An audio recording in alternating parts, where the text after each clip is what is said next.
They fired Ethan Cole on Christmas Eve, no warning, no explanation, just a signature and a silent security escort. Outside the glass walls of Northbridge Capital, his 7-year-old daughter pressed her face to the window, watching her father lose everything while Christmas lights flickered behind him. He didn't beg. He didn't shout. He took her hand and walked into the snow. What no one inside that building knew was this. The truth hadn't disappeared.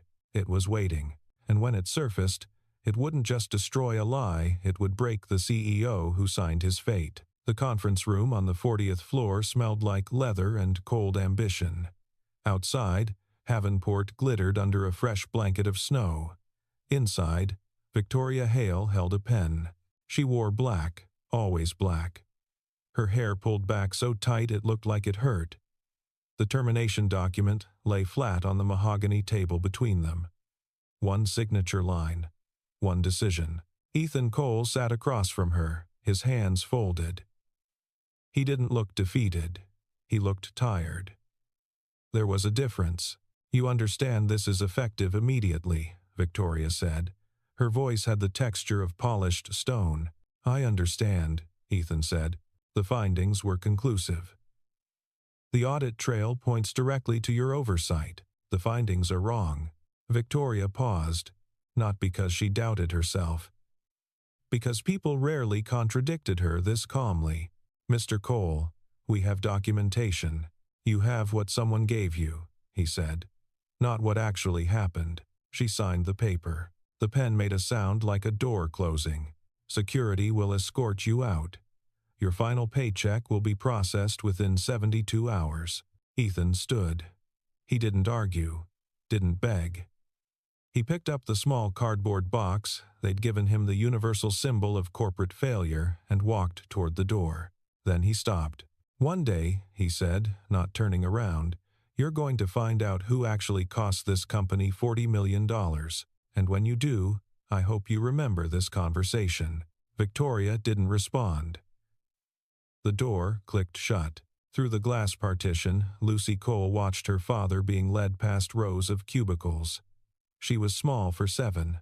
Her red winter coat made her look like a cardinal in snow. She pressed both palms against the glass. Behind her, the Christmas tree in the lobby rotated slowly, its lights reflecting off polished marble floors. Someone had hung ornaments shaped like dollar signs. Ethan's desk had already been cleared. Someone efficient had packed his things while he was being terminated. 3 years of work fit into a box the size of a microwave. A framed photo of Lucy. A coffee mug that said, "World's Okayest Dad." A small potted succulent that had somehow survived his care. Everything else belonged to Northbridge Capital. Lucy waited by the elevator. She didn't ask questions. She was good at reading her father's face. "Ready, sweetheart?" Ethan asked. She nodded and took his free hand. The elevator ride down 40 floors took 90 seconds. Neither of them spoke.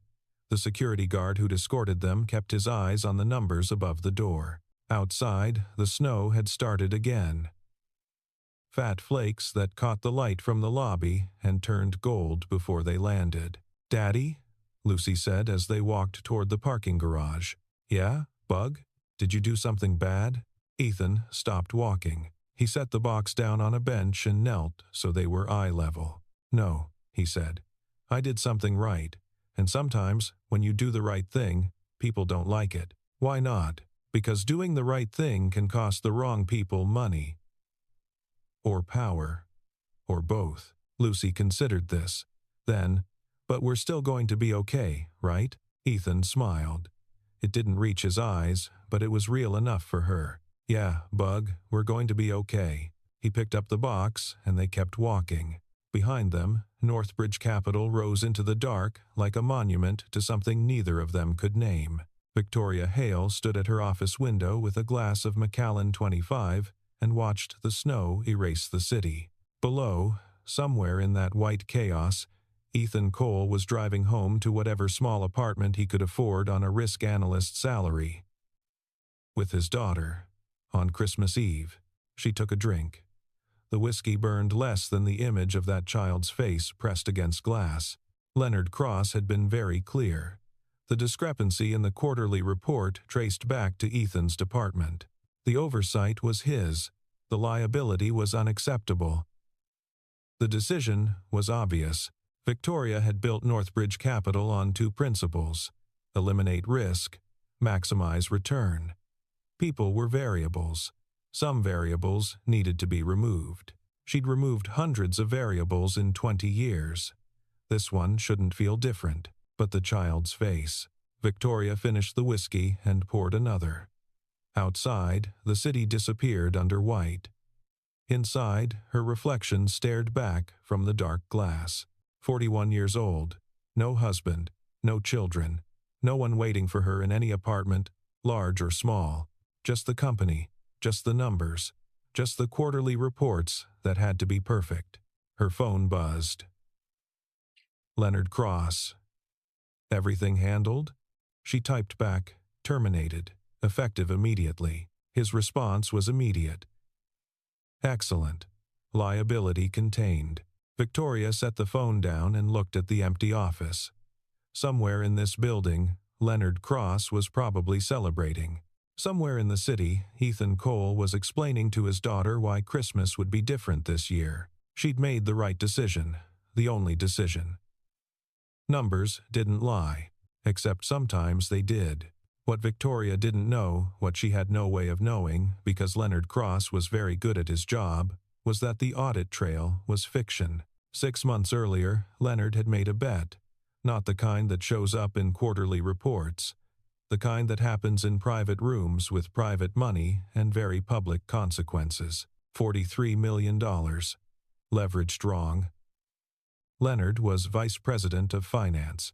He knew how to move money through systems the way a magician moves cards through hands. Here to there, visible to hidden, real to imaginary. The loss needed a home.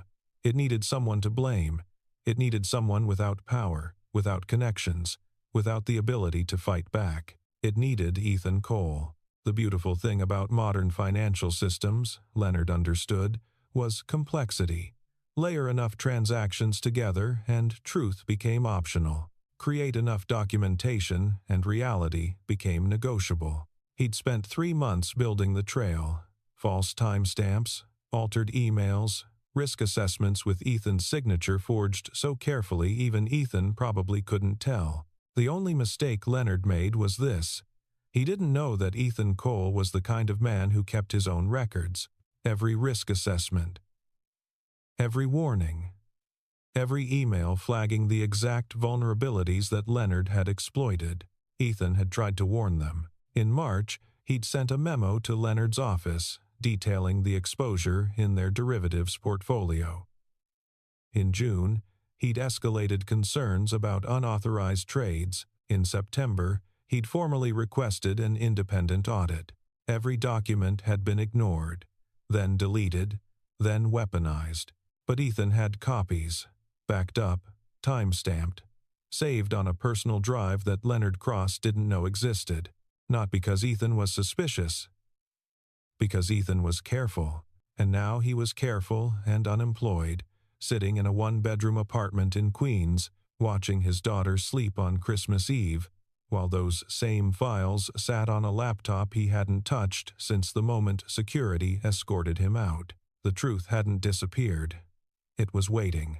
3 weeks later, Victoria's car died on the Merritt Parkway at 9 o'clock on a Wednesday night. The temperature was 14 degrees.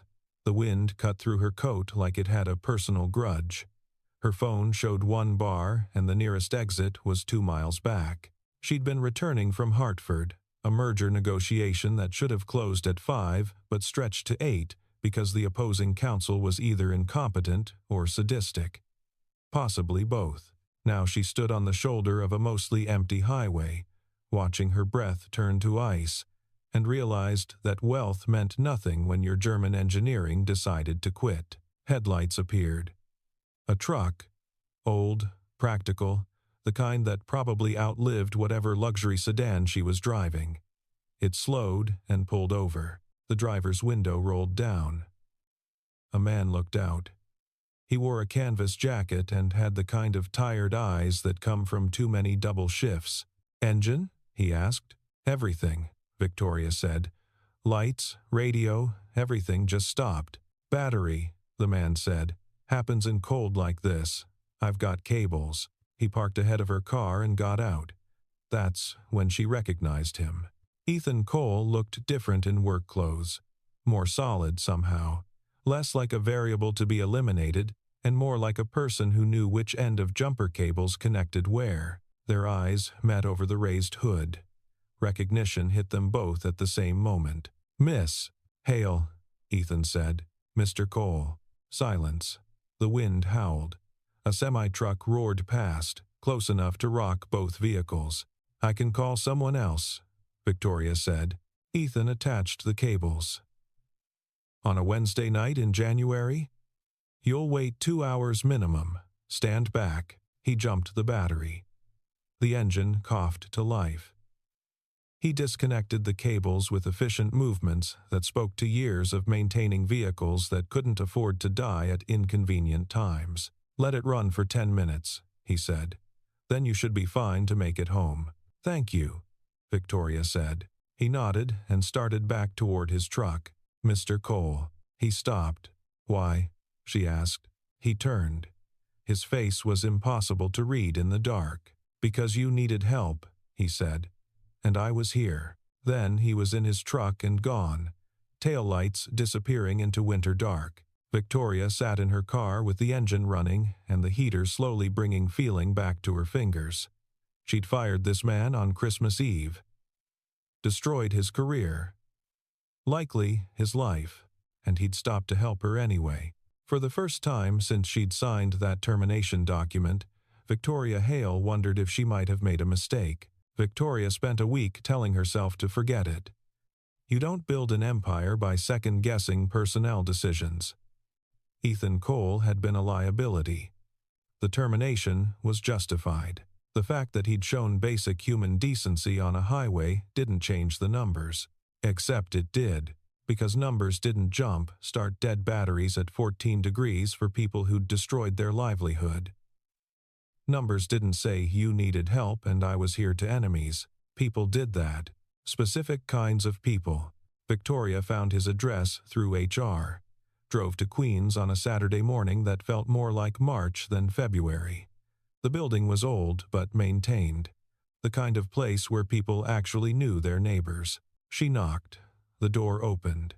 Lucy Cole looked up at her with eyes that were too old for 7. "Hi," the girl said. "Hello.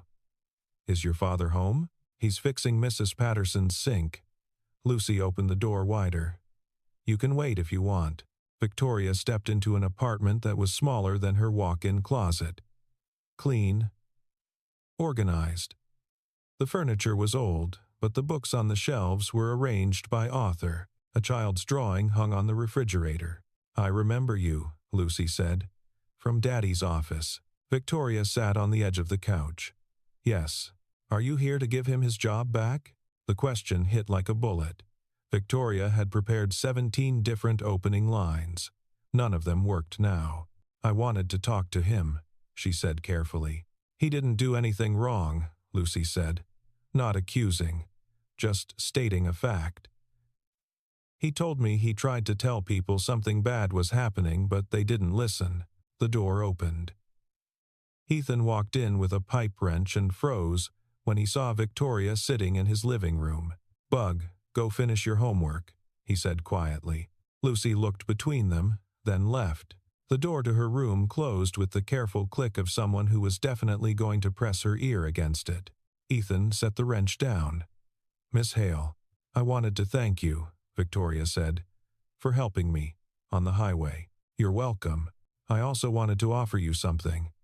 A severance package, better than what you received, and a reference, if you need one. No one would have to know." "No," Victoria blinked. "It's a generous offer. It's guilt," Ethan said. Not unkindly. "And I don't need your guilt. I need my reputation. I need the truth. I need the people who actually cost your company $40 million to answer for it." The investigation was thorough. The investigation was designed to find me guilty, Ethan said. Ask yourself why someone would do that. What they'd have to gain. What they'd have to hide. Victoria stood. Mr. Cole, I understand you're angry. I'm not angry, he said. I'm tired, and I'm trying to build a life for my daughter that doesn't require handouts from people who decided I was disposable. He opened the door. Victoria walked through it. Behind her, she heard Lucy's door crack open. In the car, Victoria sat with her hands on the steering wheel and didn't turn the key. Ask yourself why someone would do that. She started the engine and drove back to Manhattan with a question she couldn't answer and a doubt that wouldn't stop growing. The hospital fundraiser was the kind of event Victoria attended 4 times a year. Expensive dresses, expensive wine, expensive people writing checks for expensive causes. She was standing near the auction table when she saw Lucy Cole. The child was with a woman Victoria didn't recognize, probably a neighbor or friend's mother. Lucy wore a blue dress that was slightly too big and carried a program like it was precious. Their eyes met across the crowded ballroom. Lucy walked over. Hi, the girl said. Hello, Lucy. Are you here because you finally figured out Daddy was telling the truth? Victoria's champagne glass felt suddenly heavy. I'm here for the fundraiser, she said carefully. That's what grown-ups always say, Lucy replied. They're here for the meeting or the event or the thing, never the real reason. And what's the real reason? Because you know you made a mistake. Lucy said it without cruelty, just observation, and you don't want to admit it, because grown-ups think being wrong means being weak. Victoria set her glass down before she could drop it. That's a very... She started, then stopped. Because what was the point of lying to a child who saw more clearly than most adults? My daddy says the hardest thing for smart people is admitting they got tricked, Lucy continued. Because smart people aren't supposed to get tricked. But everybody gets tricked sometimes, even you. Did someone trick me, Lucy? I don't know. Did they? The woman who'd brought Lucy appeared, apologizing for the intrusion. They left. Victoria stood alone by the auction table, while around her people laughed and bid on expensive things. A 7-year-old had just asked her the question she'd been avoiding for 3 months. Did they? Victoria started with the audit report. She read it at 3 in the morning in her office, with the door locked and her phone turned off. Not because she was hiding. Because she needed to see it with fresh eyes.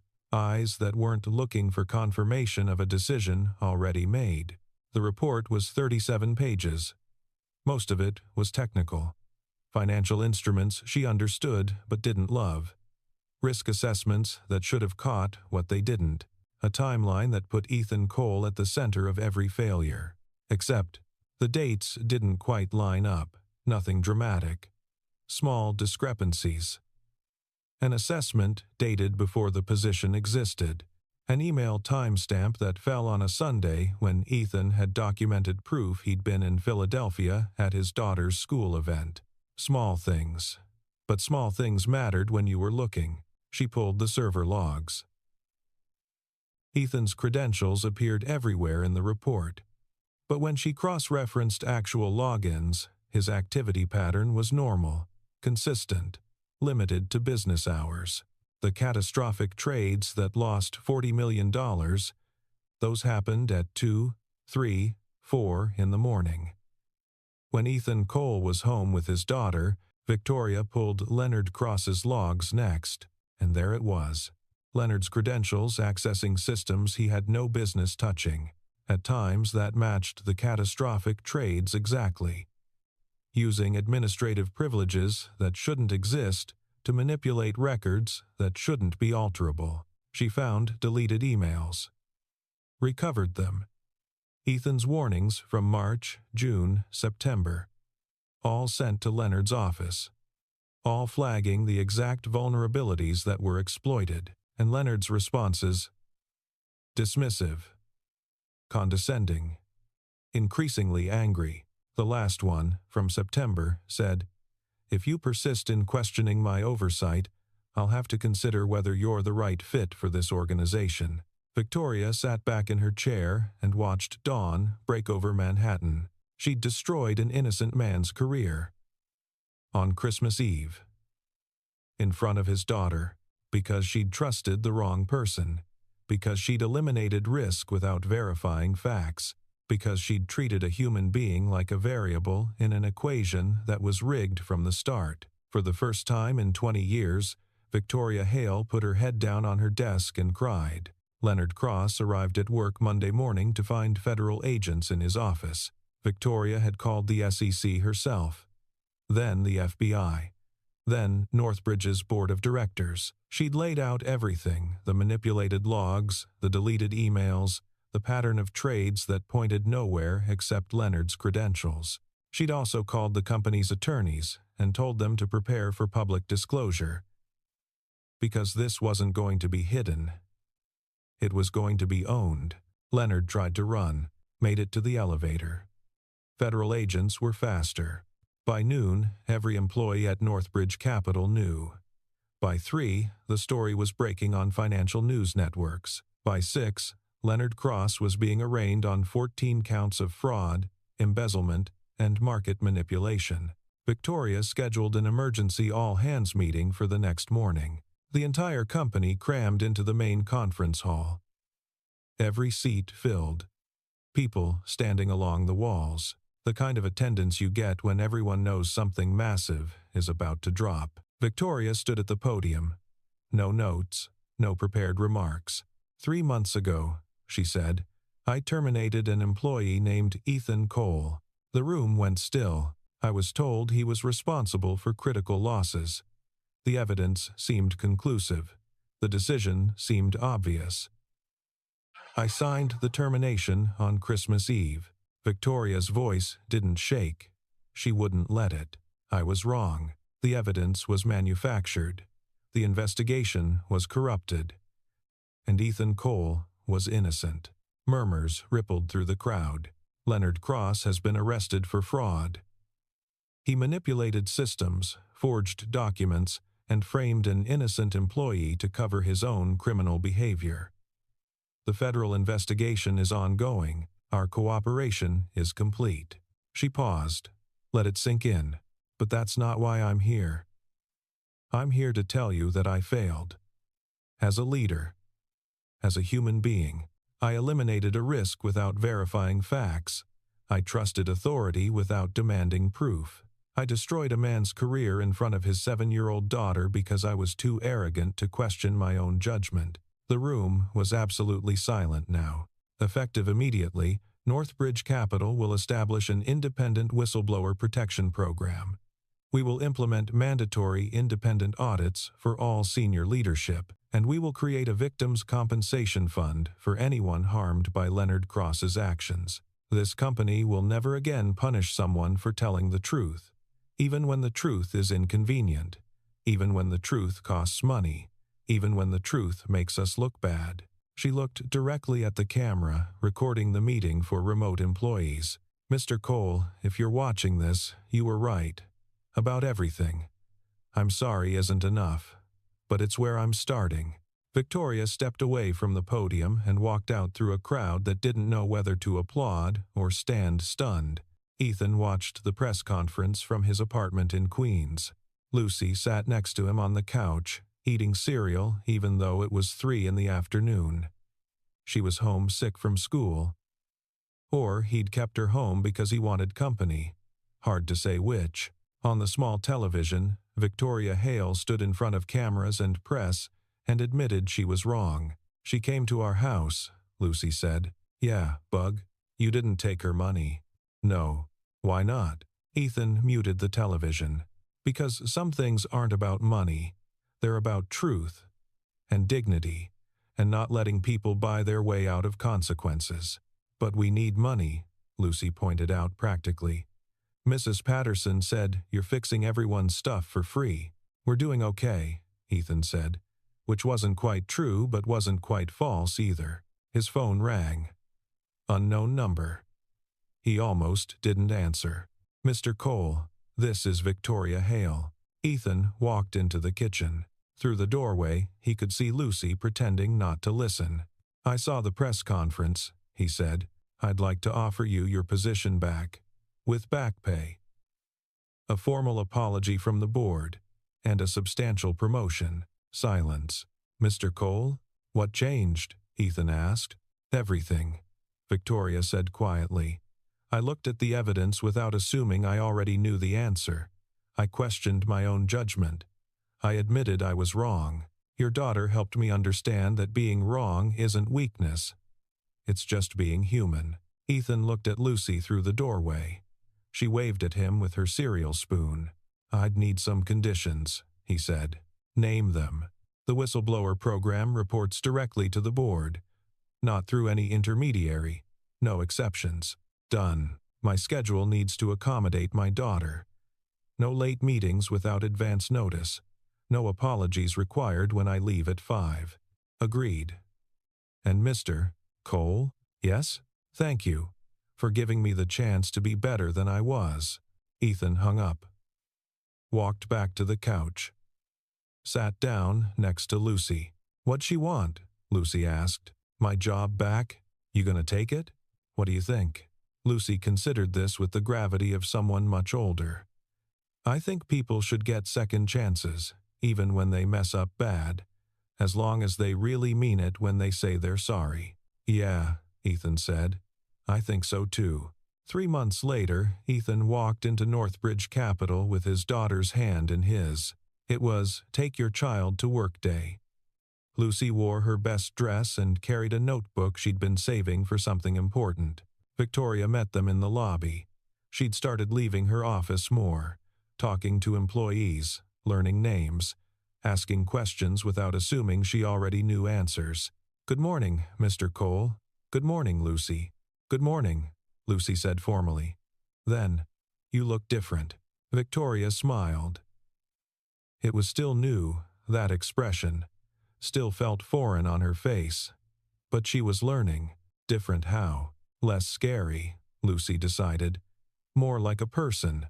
Ethan started to apologize. Victoria stopped him. "She's right," Victoria said. "I was scary. I forgot how to be a person." They rode the elevator to the 40th floor. The same elevator Ethan had ridden down 3 months ago with a cardboard box and a broken career. Everything looked the same. The glass walls, the Christmas lights, still up because no one had remembered to take them down. The view of Havenport stretching toward a horizon that promised spring. But nothing was the same, because truth had surfaced, because lies had been exposed, because a child had asked a question that shattered a CEO's certainty, and because sometimes, not always, but sometimes, being broken down is the only way to be built back up into something better. Lucy ran her hand along the glass wall as they walked. "Daddy, can I ask you something?" "Always, Bug. When you knew the truth but nobody believed you, how did you not give up?" Ethan stopped walking. Victoria, a few steps ahead, stopped too and turned back. "I almost did," Ethan admitted. "There were nights I sat at that kitchen table and wondered if fighting was worth it, if anyone would ever care, if the truth even mattered when the lie was so much more convenient for everyone else." "But you didn't give up," Lucy said. "No, because you were watching, and I needed you to see that truth matters even when it's hard, even when it costs you everything, even when it feels like you're the only one who cares." Victoria felt something crack inside her chest. She'd spent 20 years believing that truth was whatever the spreadsheet said it was, that reality was negotiable if the numbers looked right, that people were expendable if eliminating them protected the bottom line. And here was a man who'd lost everything because he refused to let go of truth, teaching his daughter that integrity was worth more than comfort. "Mr. Cole," Victoria said quietly, "would you mind if Lucy and I spoke privately for a moment?" Ethan looked at his daughter. Lucy nodded. He smiled and walked toward his new office, not the cubicle he'd had before, but a real office, with a door and a window and space for that succulent to finally thrive. Victoria led Lucy to a quiet corner near the windows. The city spread out below them, endless and indifferent. Somewhere in those buildings were thousands of people making thousands of decisions, most of them convinced they were doing the right thing. "I owe you an apology," Victoria said. Lucy tilted her head. "For what?" "For that night. Christmas Eve. When I signed those papers and your father walked out, you were watching through the glass. I saw you, but I didn't really see you.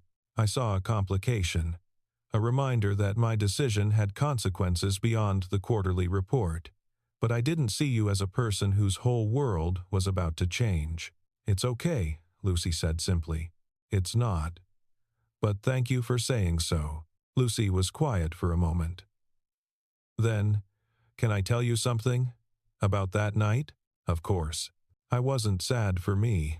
I was sad for you." Victoria blinked. "For me? Because you looked so sure. So certain that you were right.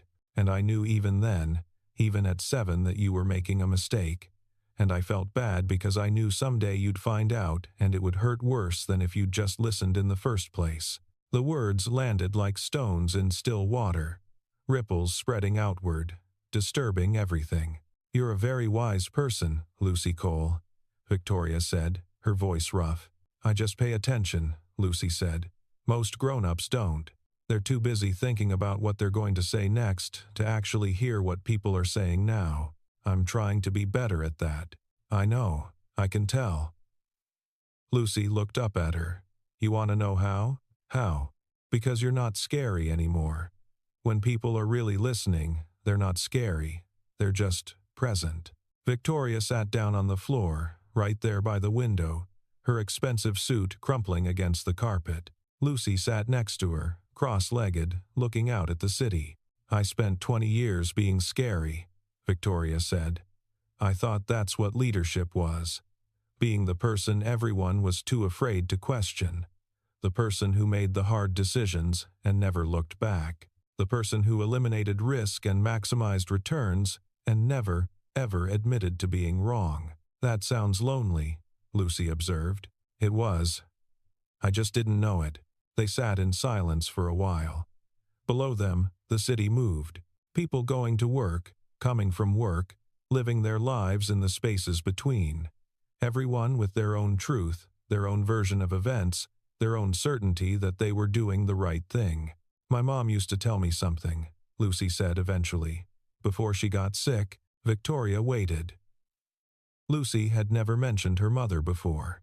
She said that being brave isn't about not being scared. It's about being scared and doing the thing anyway. And being good isn't about never making mistakes. It's about what you do after you realize you made one. She sounds like she was a remarkable person. She was. Daddy says I'm like her, that I see things clearly. He's right. Lucy smiled. It was the kind of smile that could break hearts and heal them in the same moment. Ethan appeared from around the corner, looking concerned. "Everything okay?" Victoria stood, brushing off her suit. "Everything's perfect. Your daughter was just teaching me about bravery and goodness and what it means to be present. She's good at that," Ethan said, pride evident in his voice. "Mr. Cole, I have a proposal for you. Beyond your reinstatement." Ethan waited. "I want you to head the new whistleblower protection program. Report directly to the board. Full autonomy. Your job will be to make sure that what happened to you never happens to anyone else here. That truth has a voice. That people who see problems and speak up are protected, not punished." Ethan was quiet for a long moment. Then, "I'd need proper funding. Staff, technology. I'd need the authority to investigate anyone at any level, including board members if necessary. Done. I'd need it in writing. Ironclad protections, no loopholes.